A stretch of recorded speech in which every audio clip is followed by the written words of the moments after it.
Hello po mga kabokchat! Welcome po muli sa panibagong episode natin programang My Vocation is Love. Pupuntahan po natin ngayon ang ating mga kakwentuhan. Yan.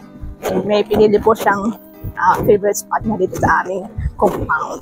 Baka po siya ay naghihintay na. Let's go! Ayan na po mga kabokchat. Nandito na po ang ating makakakwentuhan sa araw na ito. Sister, magpakilala ka muna sa ating mga taga-subaybay. Magandang araw po sa mga kabokchat at sa inyong lahat na nanonood. I am Sister Maria Corazon Talay, MCST. I am from Isabela po, pero sa kasalukuyan, doon po ako na-assign sa Archdiocese of Cebu. Isabela, sister, Ilocano. Ibanag po ako, Ibanag. Batiin mo nga po sila, sister, sa Ibanag ba? Diyos taong mani ka mga aming mawaragi. O, di ba? Naintindihan mo ba yun? Tapos sabi niyo po, sister, kayo ay na-assign ngayon sa Cebu, right? Opo. Ilang taon na po kayo sa Cebu ngayon? 21 years na ako sa Cebu, God. Kapatid. Yes. Opo. Ano po? Straight. Oh my God. Right after my perpetual profession, doon na po ako na-assign sa Cebu. Talaga po. Parang mas Cebuana na siya kaysa maging Ilocan. Ibanag. Kasi batiin niyo rin po sila sa yung mga taga Cebu. Maayong adlaw, mga igsuon ko diha ni Cristo. Greetings of love. English na eh. From Tayabas, Quezon, our mother house. Ayan po. So sister, as usual, we're going to share your vocation story sa ating mga taga-subaybay. Saan ko umpisahan? Pagtanong ka at sasagot ako. Sister, paano po nag-start ang inyong vokasyon? Okay. Nag-start po ang vocation ko nung ako ay elementary. Kasi madasalin po, every Sunday nagsisimba yung aming family. Tapos yung daddy ko noon, bumibili siya ng Liwayway magazine. Every Sunday po yun. Doon po sa Liwayway magazine, may story po doon ang title po ng nobela ay Nawawalang Munting Anghel. Yun po ay story ng isang bahay ampunan na ang nag-aalaga ay mga madre. Tapos may bata doon na nagdadasal siya sa grotto lagi, si Ana, ang pangalan ng bata. So, sabi ko nung nababasa ko yon every Sunday, sabi ko gusto ko paglaki ko, maging madre din ako at mag-alaga din ako ng mga bata. At magturo ng mga bata. Yun. Habang lumalaki po ba ay nasustain yung vocation ninyo? Or actually, nung high school po, medyo nawala. Na-enjoy ko yung mga barkada, ganon. And then, may best friend po ako na Methodist. And I'm very thankful to her kasi siya po ang nagturo sa akin paano maghanap ng verses sa Bible, no? She's now a professor sa University of the Philippines in Los Baños, si Gay, Dr. Gay. And she also contributed a lot to my faith, to the growth of my faith, especially my love for the scriptures. Pag nag-memorize ako ng mga Bible verses, ganun. Pero yung bakasyon ko sa pagmamadre po, nawala po nung high school. Pagdating po ng college, nag-aaral po ako sa Manila, sa Centro Escolar University, kasi gusto po ng daddy ko maging dentist ako. Ayun. Tapos, yung bahay po ng tito ko, na doon ako tumira, is just a walking distance from the parish, yung Sacred Heart Parish po sa Kamuning, sa Quezon City. So, every day, basta galing po ako ng school, dediretso agad ako sa simbahan. Ayun. So, doon po nabuhay uli yung aking bokasyon. Tapos yung homily ng mga SVD priests, naka-inspire po sa akin yung kanilang misyon. Tapos naging apostolado ako ng panalangin. Ola, kala nyo pong matanda lang yun, hindi po. Kasi Sacred Heart Parish po yung aming parish. So every Friday, meron pong holy hour. And I began to attend that faithfully every Friday until isang matanda po lumapit sa akin. Sabi niya, gusto mong mag-join sa AP Youth, Apostleship of Prayer Youth. So sabi ko, sige po. So I was one of the first AP Youth in the Archdiocese of Manila, and naging officer po ako, tapos si Cardinal Sin ang nag-install sa amin sa Manila Cathedral. Yan. And then the first retreat that I have attended sa Dominican House of Prayer in Tagaytay. Pagdating po doon, kasi yung AP Youth nga, yung devotion sa Holy Eucharist, sa Sacred Heart. Pagdating po doon, pagbaba namin sa retreat house, nilagay lang ang bag namin sa isang place. Tapos, exposition of the Blessed Sacrament. Ang kanta yung, Lord, here I am. Nako, doon na. Parang bumalik yung desire kong magmadre. Iyak ako ng iyak. Sabi ko, Lord, ano ba ito? Tinatawag mo ako. Yung ganon. So, from then on, na-nurture ulit pa yung vocation ko.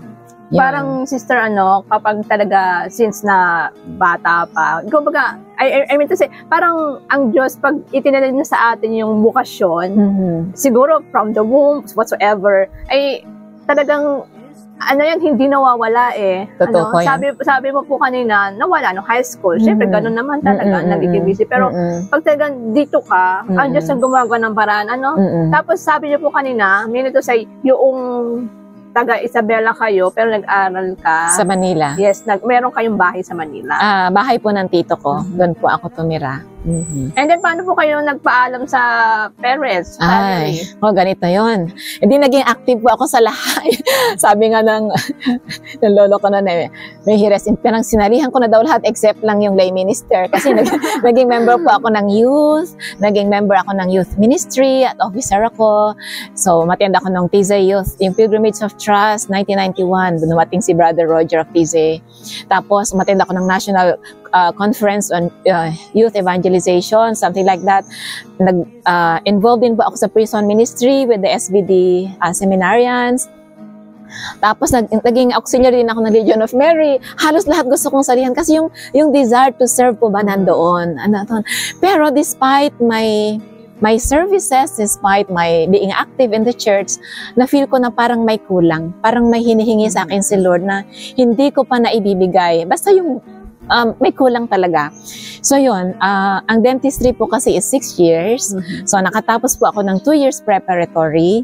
Tapos ng 3rd year na po proper ako sa dentistry. So 5th year na sa dentistry. Sabi ko po sa sarili ko, hindi ko kayang lokohin ang sarili ko. Kasi I could not imagine myself inside the dental clinic. Talaga, hindi ko ma-imagine. Alam niyo po, hindi na, naka-uniform po ako maalis ng bahay, hindi na po ako pumupunta sa eskwelahan. Cutting classes ka Pumupunta po ako sa Blessed Sacrament, punta ako sa Santo Domingo, sa Loreto Church, basta yung naghahanap ako ng, kasi I felt so disturbed. Yeah, disturbed. And I wanted to find the real meaning in my life. So yun po, hanggang sa, siyempre po, bumagsak ako sa mga subjects kasi hindi na ako pumapasok. Hindi na ito ang gusto ko. Siyempre, nagalit po yung parents ko, yung mga tito ko, gano'n, hindi nila matanggap. And then, so huminto po ako ng pag-aaral. Tapos, December of 1992, nagsulat po ako sa parents ko. Sabi ko, this year, I would like to spend my Christmas with Jesus. Sabi ko.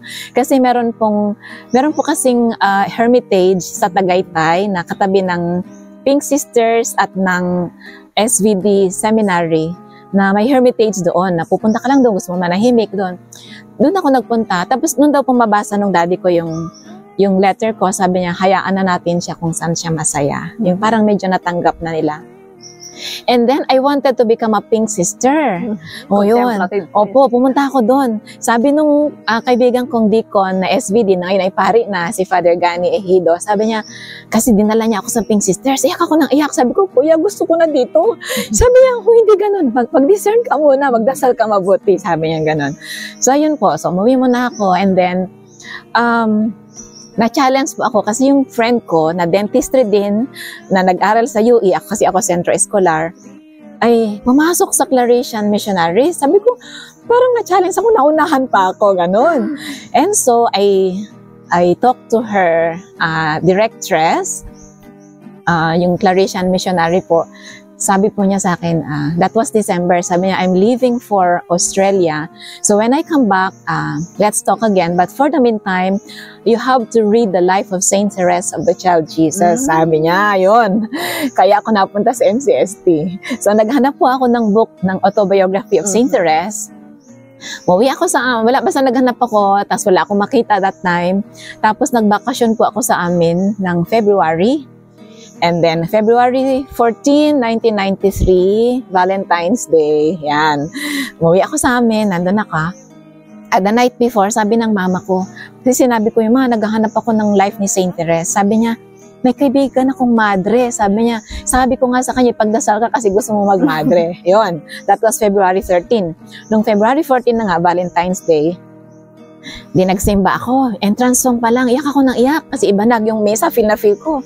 Tapos sabi ko, nung before the communion po, sabi ko, Jesus, I really want to say yes, but I do not know where and when. So, please lead me to the right congregation where you want me to give my yes to you. And so, pag-receive ko kay Jesus, iyak talaga ako ng iyak. Tapos, nung before matapos yung mass, nag-announce po yung commentator, sabi niya, ay lecturer, sabi niya, after the mass, may meeting ang mga madre with sister so-and-so. Hindi ko nga kung anong pangalan ng madre. Ano po? Yun. Tapos after the mass, doon na nga pinakilala ko doon sa madre. Yun po ay si Sister Estrella Villanueva, MCST. Kinuwento ko po sa kanya yung naramdaman ko, yung assignment ko, magbasa ng life ni Saint Therese. Sabi niya, bibigyan kita ng autobiography of Saint Therese, yung Story of a Soul. Yun. Tapos binigay na po niya ang contact number ng Vocation Directress. Nakipagkita ako sa Vocation Directress sa Santa Cruz Church. Yun ay si Sister Melba Ocampo pa noon. May she rest in peace. May she rest in peace. Tapos binigyan niya ako ng address sa Tayabas. For the first time po pumunta ako ng Tayabas, hindi ko alam kung saan yung Tayabas. Mag-isa ako nag-travel. Pagdating sa nag-doorbell ako, pagpasok ko sa compound pa, wow, parang I felt like I was in heaven. At doon, nandito na po ako, awa ng Diyos. With the grace of God, I am still here. Already 29 years in the religious life. Silver ka na po pala, sister. Opo, nag-silver po ako nung panahon ng pandemic. Okay, kaya pala hindi ko napansin. Opo, ganon. Sister, habang nagkukwento ka, na sabi mo nga kanina, may friend ka na ibang sekta. Yeah, Methodist. Yeah. Hindi natin pwede sabing religion kasi we're the same Christian. Yes. Ibang sekta. No, nakita ko siya, no? Ay, alam mo ba, nandito siya nung perpetual profession ko. She attended together with her husband. Ang husband po niya ay pastor. At saka yung dalawang anak niya. And then, sabi niya sa akin, I'm so happy kasi naramdaman kong masaya ka sa vocation mo. Sabi niya gano'n. Nakita ko, sister, na yung kahit ano yung sekta, religion, whatsoever, hindi siya hadlang for friendship whatsoever. Kasi wala yung iniisip natin na pag magkaibigan tayo, magkaiba tayo ng pinaniniwala or whatsoever, hilahin kita dito, dadali ka sa ganito, no? Hindi po kasi kahit naman ako, may friend din ako na ibang sekta, pero hindi hindrance, no? And then, yung support din ng family mo, kahit na syempre, sa kabila ng gusto nila kung ano yung para sa iyo, sinusuportahan pa rin. Nung una, syempre galit sila kasi gusto nila makatapos muna ako ng pag-aaral. Actually po, nung umuwi ako noon, before ko na-meet yung madre, sabi ko, sige, just for them, kasi sabi ko sa mama ko, ma, biro mo, ang dami-daming blessings sa atin ni Lord. Tapos ako lang yung hinihingi, ayaw niyo pa akong ibigay. Ilan po ba kayo, sister? 6 po kami magkakapatid. Okay. Ikalawa po ako sa panganay. Tapos umiyak yung mama ko, sabi niya, hindi naman sa ayaw ka naming ibigay, kaya lang magtapos ka muna ng pag-aaral, sabi niya. So yun, sabi ko, sige, just to finish the course, I wanted to take up social work. Yung something about service, no? Actually, bumalik ako sa Centro Escolar, nag-ano pa ako no, nag-inquire pa ako about social work.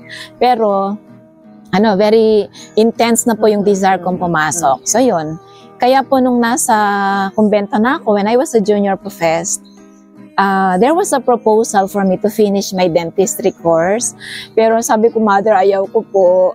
So, pinag-aral po ako ng education. Yun, inline naman sa ating charism, which is catechesis. So now, I am a teacher of the faith, a catechist.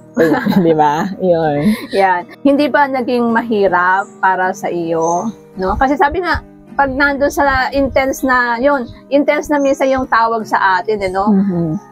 Yung iba kasi, not all, parang, tawag dyan, dine-deny pa rin, no? May denial period, whatsoever. Pero, nandun pa rin yung deep inside her, ay andun pa rin yung tibay ng tawag, no? Parang may humahad lang, kaya dine-deny. Yung bang, family ko or whatsoever na iniisip nila. So, yung decision ba ay naging madali para sa iyo? Mahirap din po, mahirap. Pero kasi intense very intense. Mahirap in the sense na yung gusto kong pagbigyan po yung wish ng parents ko to finish my studies. That's where the struggle came in. Pero mas matindi kasi yung tawag Grabe yung, I really felt so restless. Na sabi ko, saan ko ito hahanapin? Yun. Parang si St. Augustine. Yes, sabi nga ni St. Augustine. Yes, opo. Tama-tama po, nandito ngayon yung relic ni St. Augustine sa amin, dala ng isang OAD. Kaya nga kanina nung umipo ako dun sa relic ni St. Augustine, sabi ko, St. Augustine, thank you for guiding me. Kasi yung the feeling of my restlessness, I really found it in the Lord. Kasi I know the saints are guiding us, di ba? Yeah. Yun. Ay, naku, sister, masarap po magkwentuhan tungkol sa ating mga bokasyon, new inspiration, yan po. Kaya lang ay limited ang kasi ano yung gusto mong sabihin sa ating mga taga-subaybay, especially pag may nararamdaman silang calling or maybe some advice din sa mga family or sa parents. Yeah. Bakit naiyak ako? Siguro naiyak ako kasi God's love is so wonderful, no? I believe that my vocation is a gift from God and He has called me to be here. That's why kayo pong mga kaibigan namin o mga kabataan na nararamdaman nyo yung tawag, don't refuse. Kasi you will feel restless until magsabi kayo ng yes to the Lord, no? And for the parents, kung ang anak niyo po ay may nararamdaman na gustong magmadre o magpari, please support them. Support them. Malaking biyaya po sa pamilya magkaroon ng isang madre o isang pari na anak. No? So, yun po. And we pray for more vocations. God's love is so wonderful. And His call is irresistible. Totoo po. Kasi ikaw din naman po mahihirapan, sister, kapag nagre-resist ka Yes. Mahirap kalaban ng Diyos. Yes. Lalo talagang parang sinasabi niya, para dito ka, para dito ka. Yan. Kaya mararamdaman natin na feeling sad, restless, and everything. Ba't nag-iyakan na tayong dalawa?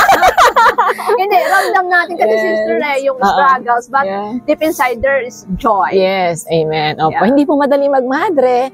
Marami pong struggles, but the joy is there. Despite the struggles, despite the pain, because the grace of God is with us, so there is joy. Yun po. Sister, baka meron kung gustong batiin, i-shout out.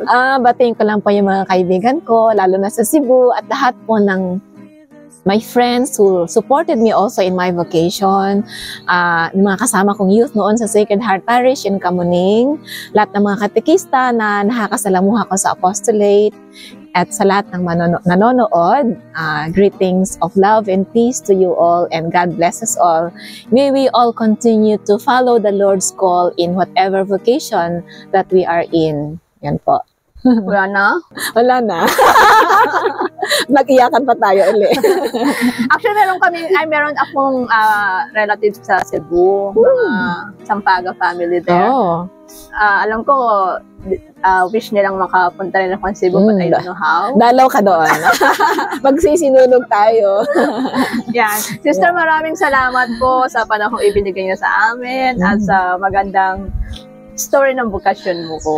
Wala pong anuman. It's my pleasure to share my love story with Jesus. Diba? Hope to see you again, and maybe this is not the first and the last na kwentuhan. Hopefully. Yeah. Aabangan niyo po mga kabokchat ang iba pang mga makakakwentuhan natin at marinig yung bokasyon sa aming mga madre. Dito lang po yan sa ating programang My Vocation is Love, hashtag ang aking awit ay pag-ibig.